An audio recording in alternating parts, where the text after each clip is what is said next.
You might feel the stretch in the top of that foot across the front of the ankle. And again, we're pressing more to the big toe side. So the tendency is to roll out to the little toe side. See if you can press to the big toe side. Couple more. Good. All right, and then we're going to come up from that. Lift that leg up, extend it out, heel on the floor, toes toward your shin. So the toes are straight up like at 12 o'clock position and lifting toward your shin. And now once again with the hands right alongside the hips, we're going to slowly lift that leg nice and straight and then slowly lower down. So you might count to 3 as you lift and then count to 3 as you lower. Using the belly helps, especially if you've got a back issue or if you tend to round through the back like that. Use your belly muscles as you lift and lower. The next time that you lift, can you hold here and breathe? Press out through your heel, pull your toes toward your shin a little bit more. And then if this is possible, we're going to rotate the whole leg in and out. If this is a little too much, bring the heel to the floor. You can do this with your heel on the floor. You don't have to do it in this lifted position. Let your breath be your guide. So if you're having difficulty breathing, lower your heel to the floor. That just means it's a little too much too fast. Great. Couple more. Everybody's looking good here. Great. And now the next time that your foot is turned to the outside, to the little toe side, can you hold there? Can you lift it just a little higher? No? Okay, that's fine. That's a good answer. And then we're going to really slowly lower down. Once that foot is lowered down, bend the knee, give that leg a little massage. So we just worked the quadriceps muscles. Those are the thigh muscles responsible for all of your movement. So everything you do in a day, from getting out of bed to getting into bed, and everything in between. Okay, so scoot over to the right side of your chair just a little bit. Just a little bit. And then we're going to take this leg and imagine you've got a little wall here on the outside of that right leg. It's maybe like 6 inches tall. You're going to sit up nice and tall. Use your belly muscles. We're going to lift that leg up, bring it over, and then the foot comes down. So you can hold on to your chair here if you'd like. We're lifting up and back. So we're just going to step up and over this wall a few times. Again, it's not a very high wall yet. It's just, did I say yet? That was an inside word. Okay. All right, so since you know where we're going, let's go from 6 inches to 10. So can you go up and over 10 inches? Now notice if you're leaning to accomplish this, or if you're holding your breath to accomplish this. Can you do this and keep your breathing round and smooth? Right? All right, can we go for another 4 inches? No? 14 inches is too much. Let's split the difference and go to 12. So you got just a foot. It's just a foot, right? Up and over, right? Breathing in and breathing out. Good. Now, as we're doing this, if you want to challenge yourself a little bit more, go to the height that really challenges you, right? That if you went any higher, you'd have to lean back. And you only have to do 2 of those. Thank goodness. And we're all going to land with the leg out here to the side. So whenever you get back out here, we're good. Okay, scoot over to the side a little bit more. And then using your heel and your toes, walk that foot behind you as far as you can. Keep facing forward though. So don't do this, right? Because we're trying to open up through the hip here. So the foot is walked back as far as it can go. You're facing forward, right? Belly is strong. Okay, now engage the muscles in the outside of this hip and pull your knee toward the wall behind you. So your foot is flat on the floor, the heel is directly underneath the knee, and we're pulling that knee back toward the wall. Can you all feel the muscles engaging here in the side of the hip and perhaps a stretch here in the groin and the inner thigh? Yeah? Okay, and then relax that. Let's try that again. So pulling that knee back and relaxing, sitting up tall, making sure you're facing me, not your right knee, right? So the tendency is going to be for your body to drift to that right side. The next time that you pull your knee back, I'm going to ask you to hold here. Sit up really tall, and then take your left hand, bring it to the left side of your chair, and see if you can twist your upper body to the left. Don't let your right knee come forward, though. So if you're twisting and you feel that knee collapsing forward, go back to the starting position. Pull that knee toward the wall behind you, and then twist as you hold. So this should be taxing those muscles on the outer hip quite a bit right now. Breathing in, breathing out. Smooth and round is the breath. And then slowly unwind your torso, relax that leg. We're going to extend it out so your heel is on the floor and your toes are lifted up toward the sky.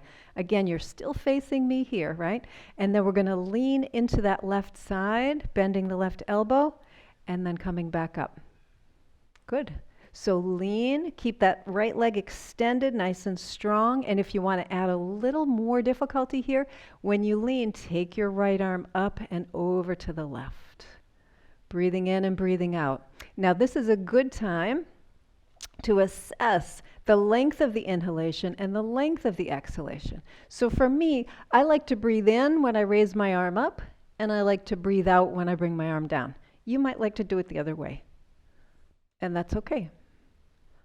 All right, just one more time, and we're going to hold it this time. So as we come over, we're going to hold, reach out through your right fingers. Get that arm as long as you can. Now, if your arm is right out here because your shoulder won't allow you to go up overhead, that's fine.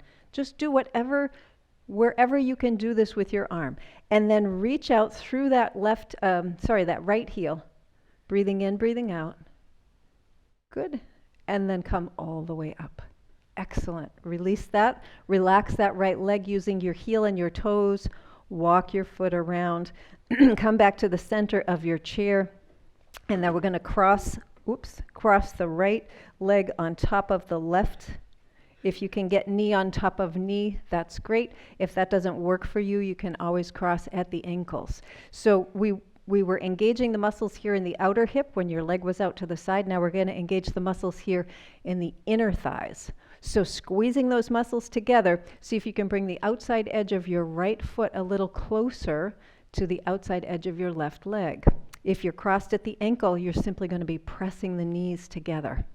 Okay, so breathing in and breathing out, we're squeezing and then relaxing, and squeezing and relaxing, and we'll do that just a couple more times.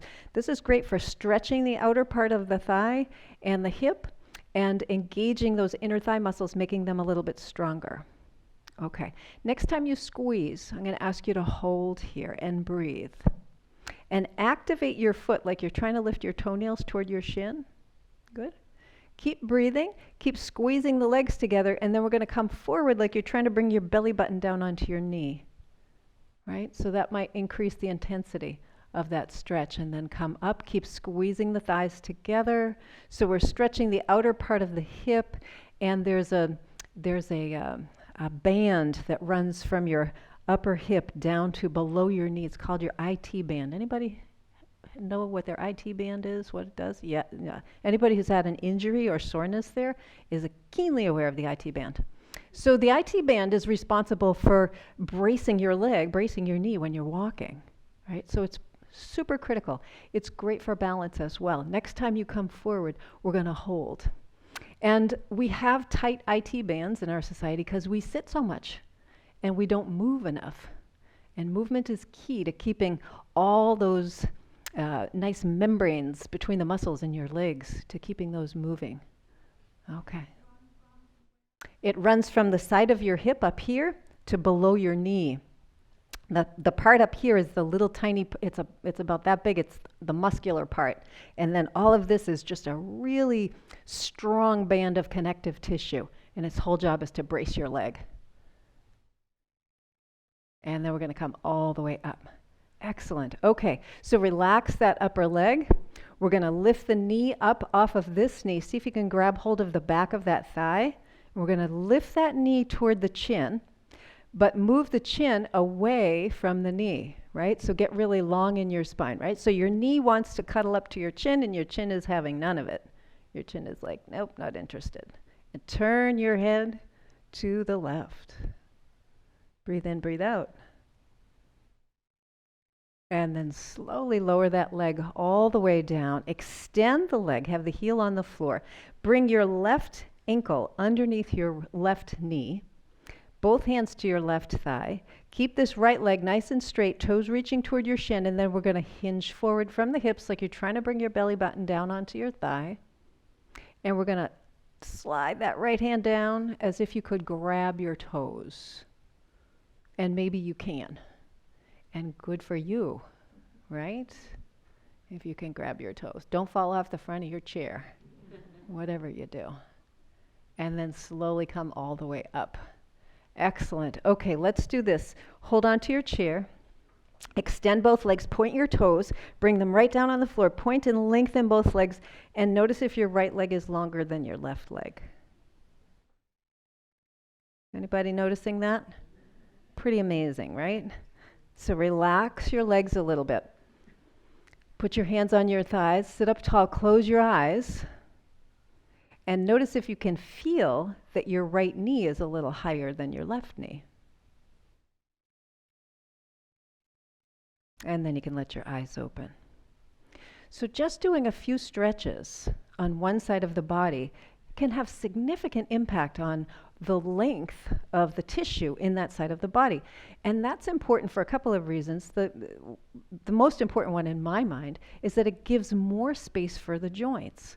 So if my leg feels longer, if the muscles are elongated and they're more relaxed, there's going to be more space between the bones of my lower leg and my upper leg where they come together in the knee. So instead of my knee joint being really tight and every time I move it's like grinding and it's getting more compressed, now I've got more space in there, so every time I move I'm going to have a little bit more ease in that movement.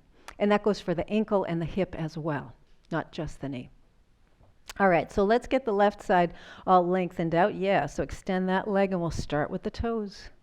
Squeezing and extending and noticing. So as you're doing this movement on this side, see if you can compare it to how the other side moved. Is it the same or is it different? And how? How is it the same or how is it different? When you're extending, spread the toes wide and see if you can see a little bit of daylight. If you're barefoot, see if you can see some daylight. If you've got socks on, see if you can spread your socks out really wide. Breathing in, breathing out, smooth and round. Yeah. Yeah, give that little toe a little assist, right? And then we'll start to point and flex. And listen for some music on this side. So we don't often move the ankles without bearing weight. And the interesting thing is that with every step, your ankle is supporting your entire body weight. Did you ever think of that? Like all your body weight is on your ankle, on each ankle every time you take a step. And then let's start to circle at the ankle. Again, listening for any music in there. Notice your posture. If you're kind of down like this, see if you can sit up tall. If you need a little help, just put your hands here on the chair because it's Friday and the end of the week can be a little harder than the beginning. And then circle the other way. All right, and then bring that heel down to the floor. So if you don't have your hands here, I'm going to ask you to put them here now. Pull your belly in, and we're going to bend and extend this leg. All right, so bending and extending, listening. Knees are notoriously noisy. So, but noise without pain is generally okay. Good, especially that little crinkly crackly noise. Anybody have crinkly crackly noise in the knees? Yeah, that's called crepitus, and it's basically fine. It's just noise.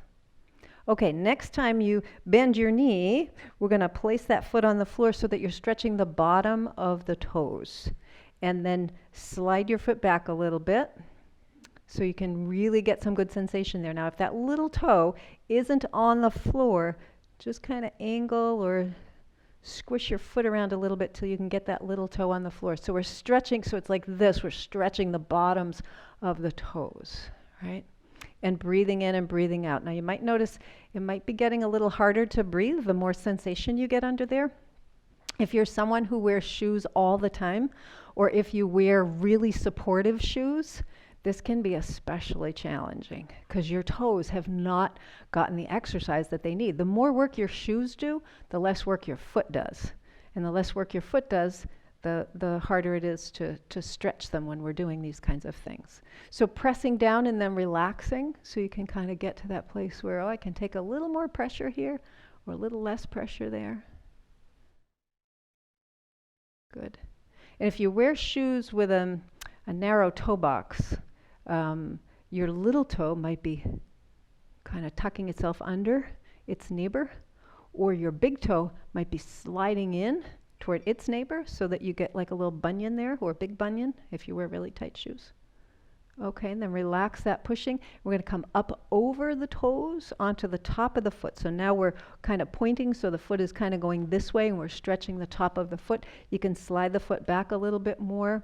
And again, just notice the tendency is for us to roll to the outside edge of the foot. See if you can get to the big toe side. That's going to give you more of a stretch right down the shin here, right down the front. And then relax. So we're pressing and releasing, right? Pressing and releasing and breathing. So press to the point where you can feel sensation, but it doesn't make you like catch your breath, right? Breathing in, breathing out. Good. Couple more. Excellent. Okay, and then we're going to relax that, extend that leg. Heel on the floor, toes lifted up toward the ceiling. You can give them a little wiggle if you want, especially if they've got a good stretch here. And then spreading your toes nice and wide, bring your hands right alongside your body. We're going to lift and lower that leg nice and slowly.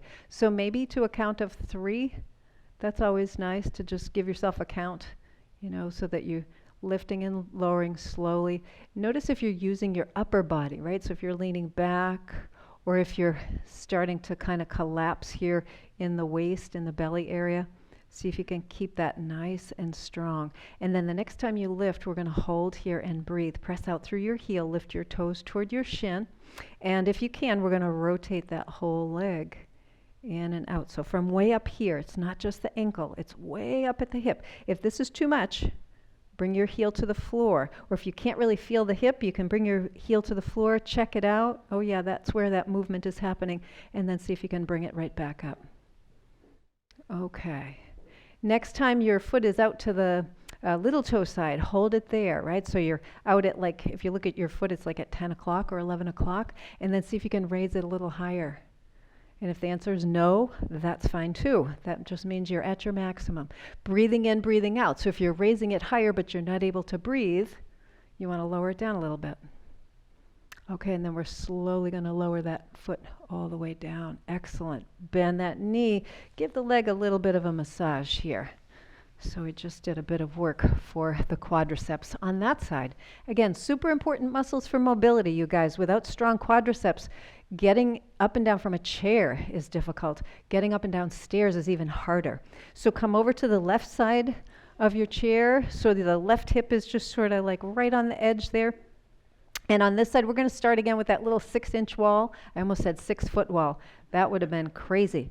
So 6 inches, we're just going to go up and out and over, right? So nice and slow. And the reason we do this slowly is so that we're recruiting all the muscles here in the hip, right? And we're being aware of, am I leaning when I go over? Can I be upright? How is my breathing? Is my breathing smooth and round? Or is there like some catch in my breath? Am I taking a breath in and then holding it as I move?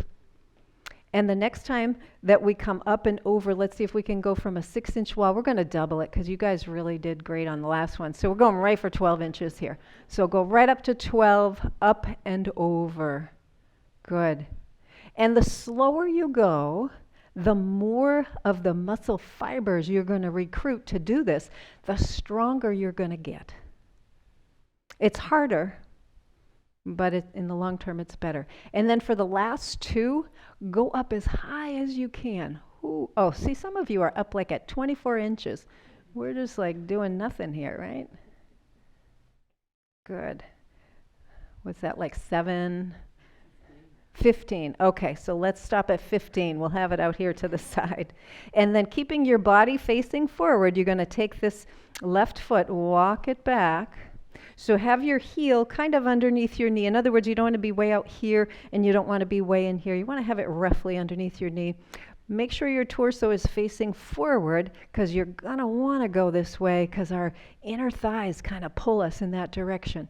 And now engaging the muscles here in the outside of this hip, you're going to pull that knee toward the back wall and then relax. And pull the knee toward the back wall and relax. We'll do this a few times. So we're engaging those muscles in the outer part of the hip. And primarily what we're engaging here are your gluteus muscles. So your glute medius. You got, you know, the big one in the back, right? That's maximus. That's gluteus maximus. What we're doing now is gluteus medius and a little bit of minimus. You have 3. Did you know you had 3 muscles in your butt? We have more than that, but those are the 3 major ones. Okay, let's pull that knee toward the back wall and hold and breathe. Okay, and then we're going to take the right hand to the chair and just really slowly turn the torso to the right, but don't let that left knee come forward. Now, if you've lost that connection with the left knee, just come back to the neutral position with your body. Engage the muscles in the outside of that left hip, pulling the knee toward the back wall, and then go back into your twist. Now, you might be noticing it's a little more challenging to breathe here. If it's too challenging, just back off from the twist a little bit. Breathe in, breathe out.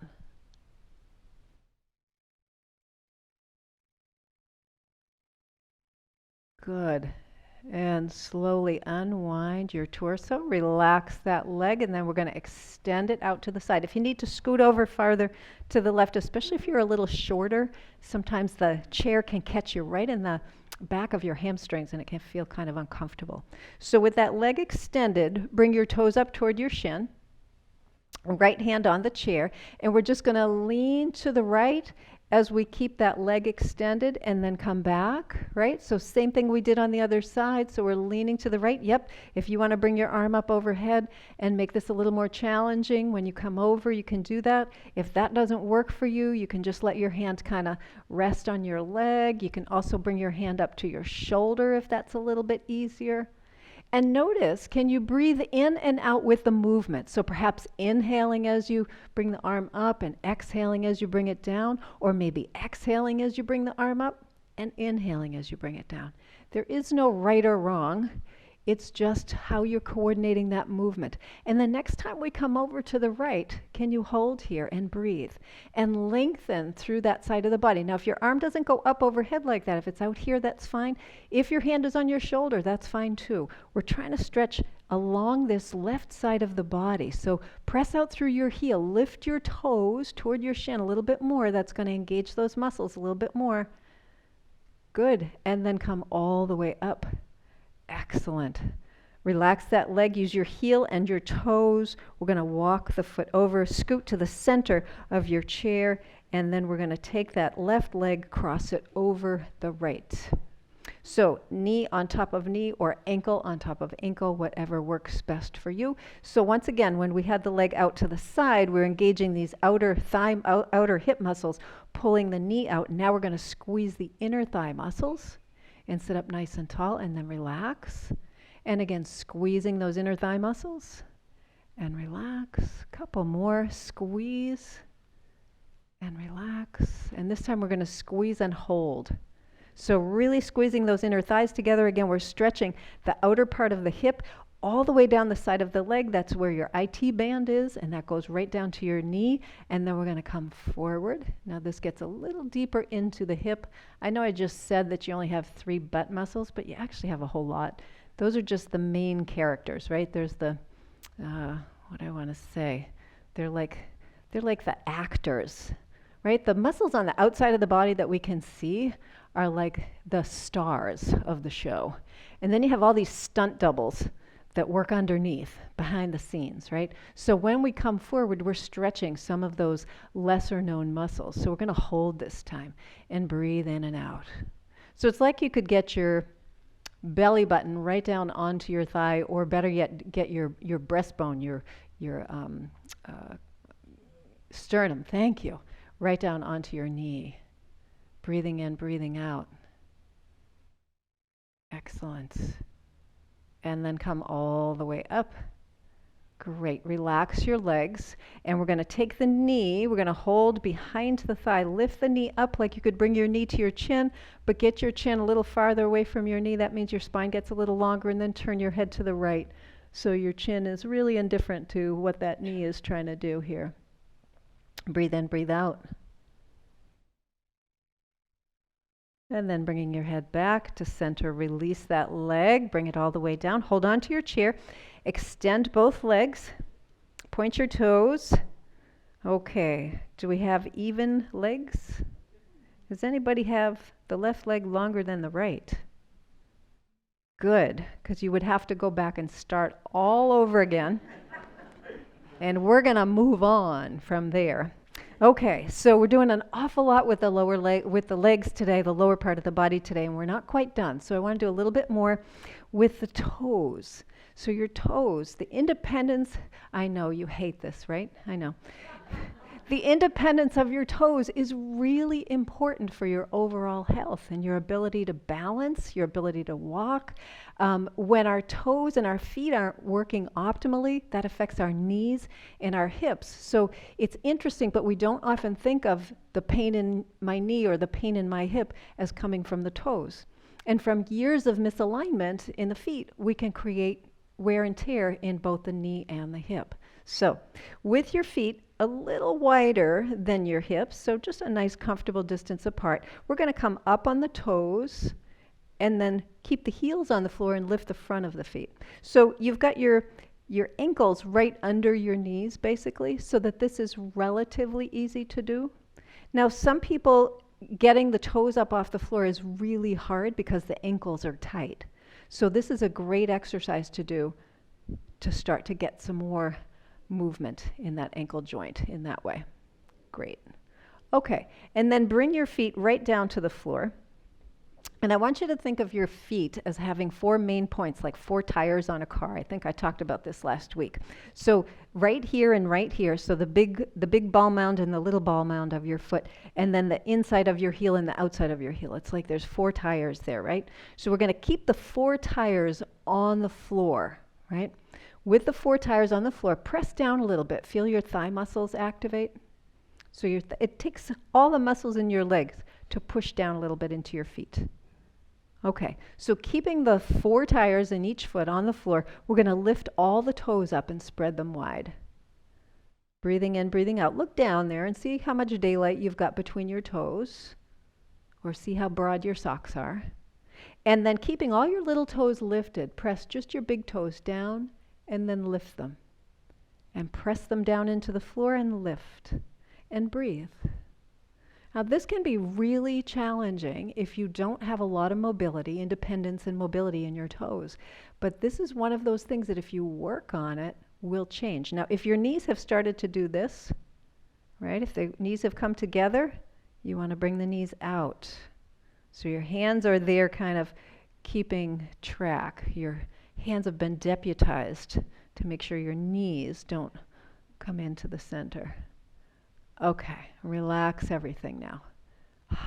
Take a breath, because I know at least half of you were not breathing. Trying to do that movement and breathe at the same time is just kind of crazy, right? Okay, so you got your 4 tires on the floor. We're going to lift all the toes. Okay, keep your big toes up and bring all the little toes down. And then lift. And again, so we're just going to exercise this, right? So if you look at your toes, it might be a little bit easier. Notice if your hands are trying to instruct your toes. Are your hands trying to instruct? Isn't that funny how that happens, right? Because the hands know how to do it. They're like, this is how you do it, for crying out loud. But the hands haven't been in leather mittens for your whole life, right? But your feet have been. They've been in shoes for your whole life. So of course they don't know how to move independently, because you've been training them not to. Okay, and then relax all of that. All right, I'm just curious, who found it easier to place the big toe on the floor? And who found it easier to place all the little toes on the floor? Okay. Not sure, right? We have to do it again? Okay, well, we'll do it again next week, but yeah. And in the meantime, this is great homework to do. You can do this anytime, right? So if you're sitting at the kitchen, in your kitchen chair, if you're sitting watching TV or something, if you're a passenger in the car, kick your shoes off and do this, not while you're driving, but if you're a passenger, it works well. All right, so let's have a little more fun with the feet. So keeping the 4 tires on the floor, lift all your toes, spread them out nice and wide, and then lower them down at that kind of widened position. Right? So now you look down and you're like, wow, my feet are really wide in the front. And that's good. And then think about the shoes that you put your feet in. And they probably don't look like the same shape as your foot is right now, which should give you a clue. Okay, so keep all your little toes on the floor and lift just your big toes. And then lower them down. And lift and lower. So you might notice that second toe does not want to let that big toe lift without it, right? The second toe is probably lifting, and you're probably not breathing, and your neck is probably like this, and your teeth are clenched. I can see even through your masks. And notice if one foot works differently than the other. Maybe you got more mobility in the right foot or the left foot. Okay, and then relax all of that. All right, take a breath. Ooh, sorry about that. Too much. Okay, so once again, we're going to have all 4 tires on the floor and lift all your toes, spread them out nice and wide, and then lower them down. Okay, now for the fun part. So if that first part was easy, if you were like, oh yeah, that was no problem, lifting the big toe and lowering it down. Now we're going to keep the big toe down and lift all the little toes. And then lower. And your brain is probably like smoking right now. Like, what am I trying to do here? And you're looking and you don't know what the heck you're looking at. Your toes are going all, what do they call it? Cattywampus, right? Anybody heard that word before? Cattywampus? I think that's a Southern thing. That means it's all kind of squirrely and out of control. Okay, so with the big toes on the floor, all those little toes, are we doing okay? Is everybody breathing? No? Try that. Just give it a try. Okay, and then relax all that. Whew, have a breath.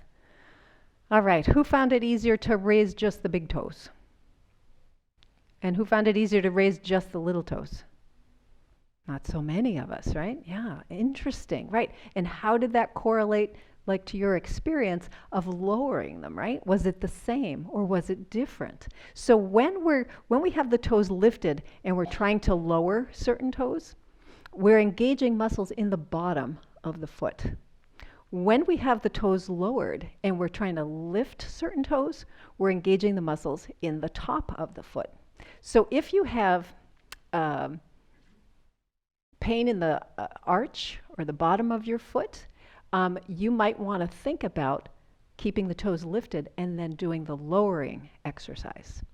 If you have pain in the top of your foot, or if you have a hammer toes, right? So you all know what a hammer toe is. It's when the toe starts to scrunch up. If you've got hammer toe, you want to have your toes down and then lift them up because you're exercising the muscles in the top of the foot, right? So there's the feet, over a quarter of all the muscles in your body are in your feet.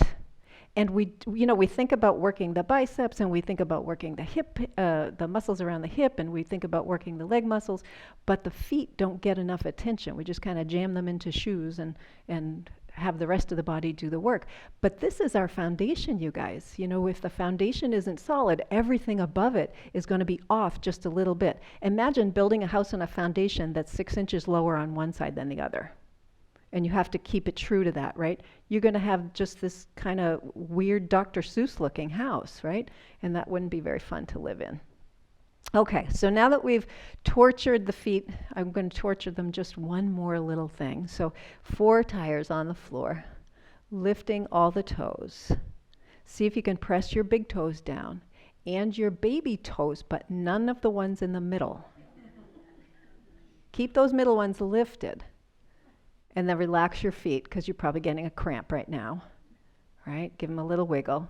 We're going to try that a couple more times. So this is advanced, right? So this is a really advanced movement, and I'm serious because it takes way more control of the muscles in your feet to be able to place just the big toe and the little toe down. So let's try that again. So lifting all the toes. Breathe in, breathe out. Press the big toes down and just the baby toes, but none of those middle toes. And relax and give them all a little wiggle. And for those who've been doing this for a while, maybe you notice even a tiny little bit of improvement. That's a good thing, and it does take a while. Let's try that one more time. So lifting all the toes, big toes down, baby toes down, but nobody in the middle. There should be a nice lift in there. Good.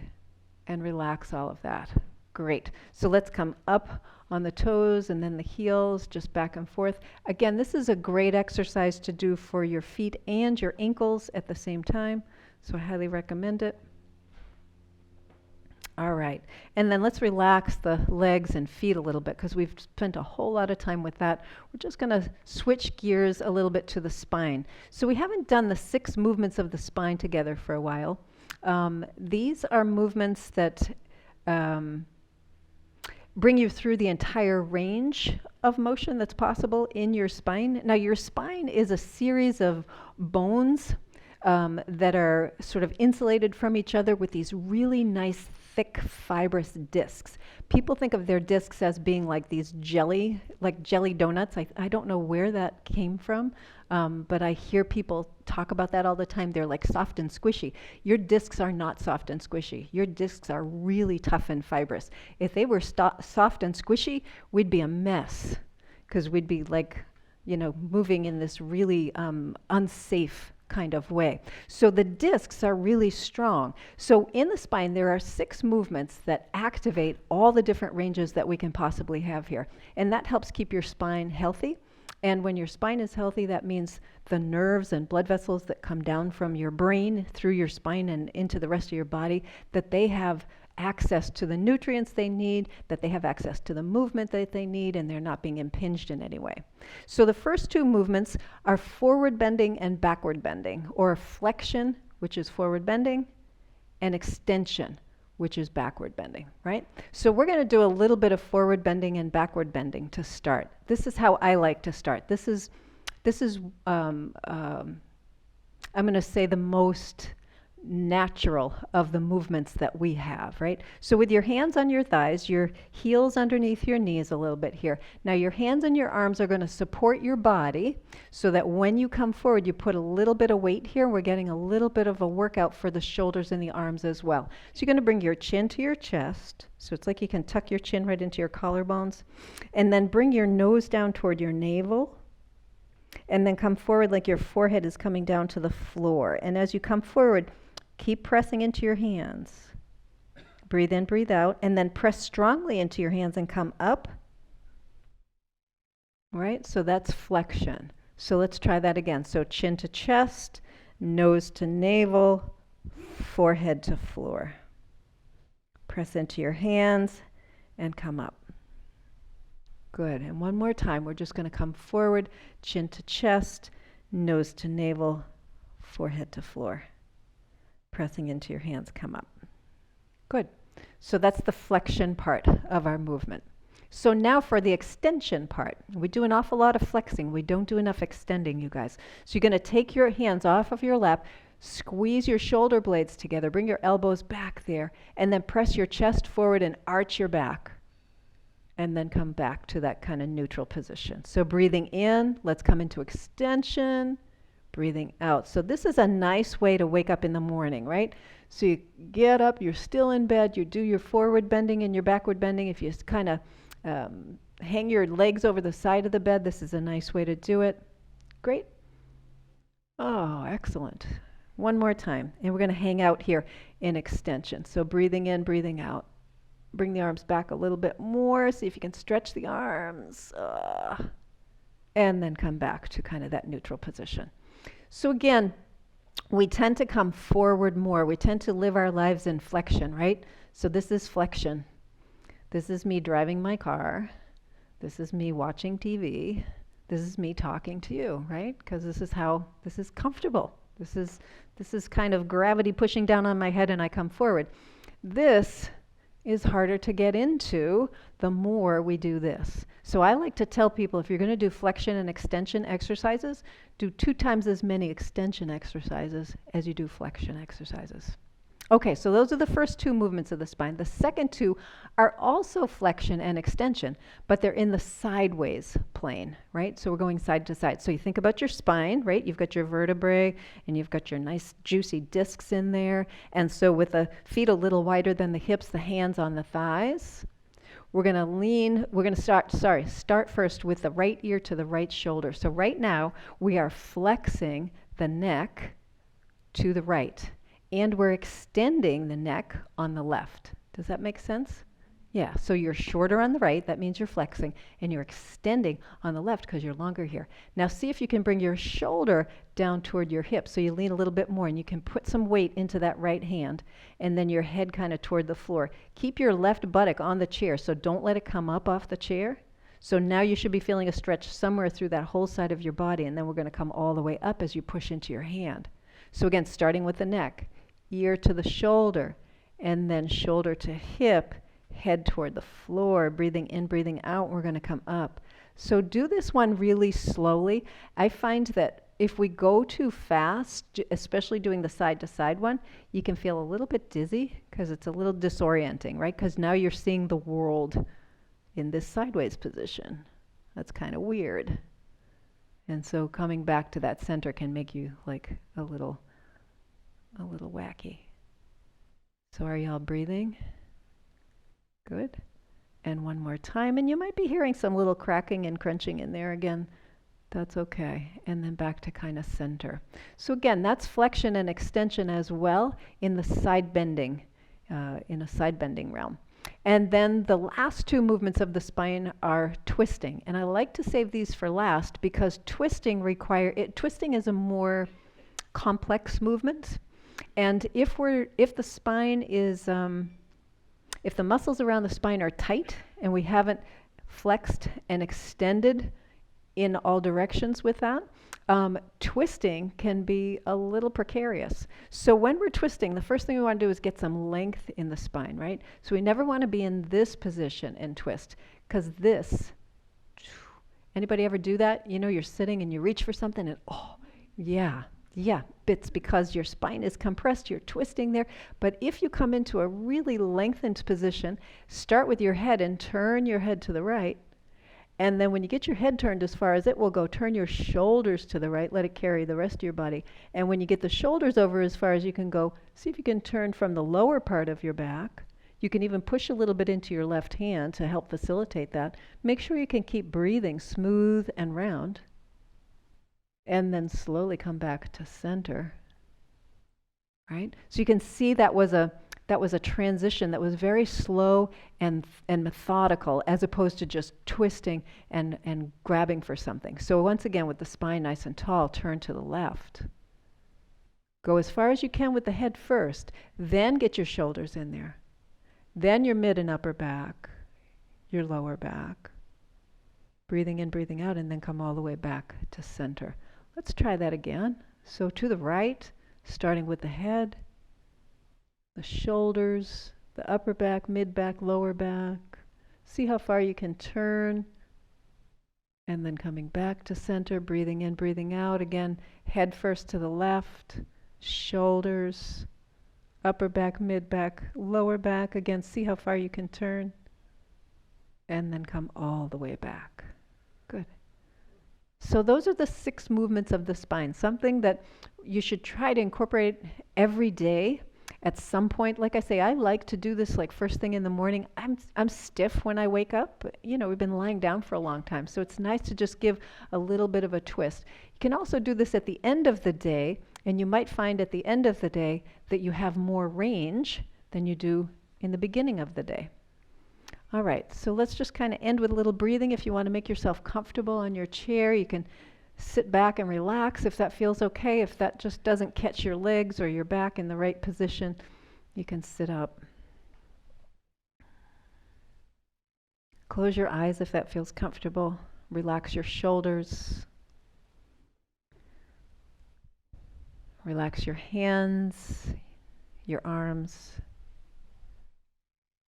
Relax your feet and your legs.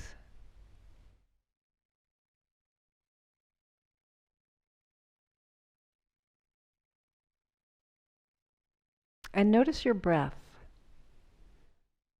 Notice the way air is moving in and out of your body.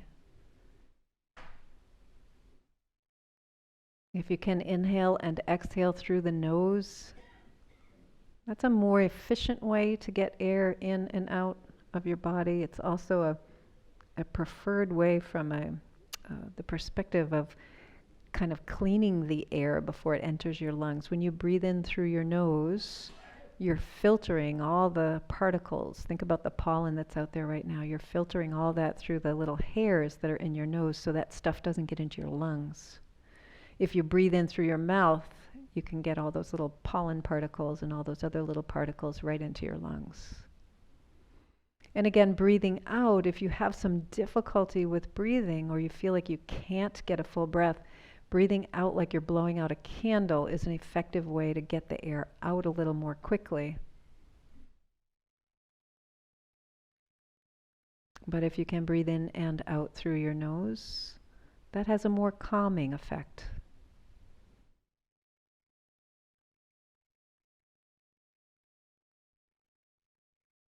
As you're inhaling and exhaling, see if you can notice any parts of your body that are tense or tight.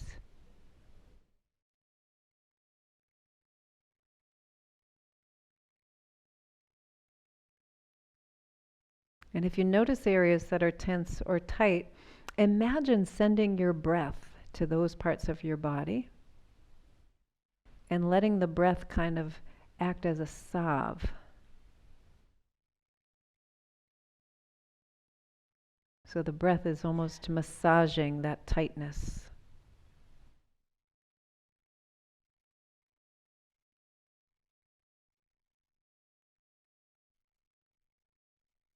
We all have patterns that we fall into. We all have areas that we hold tightly, really unconsciously. And sometimes all it takes is just shifting awareness.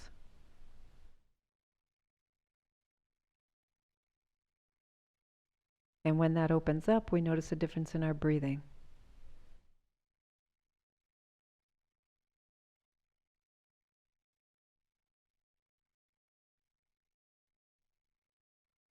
Of all the things you do in any given day, breathing is the most important. It's the foundation for everything else. It's also the thing that we give the least attention to.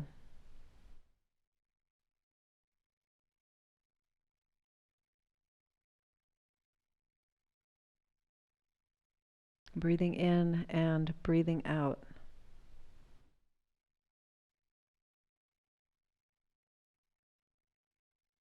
Noticing the sensation of air as it moves in and out through your nose.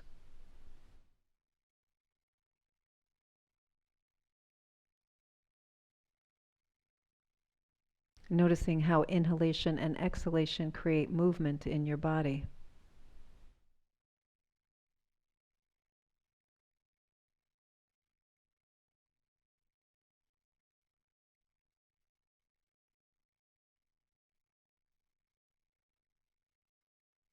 Take your right hand up to your chest and then cover your right hand with your left.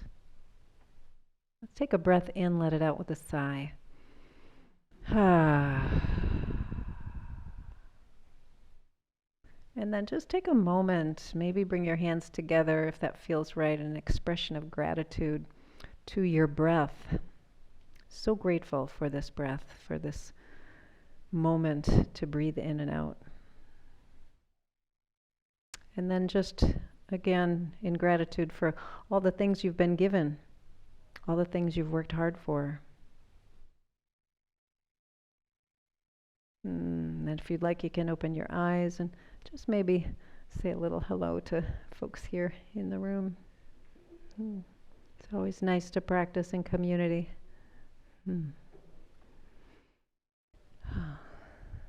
Have a great rest of your day, everybody. Enjoy that nice weather out there.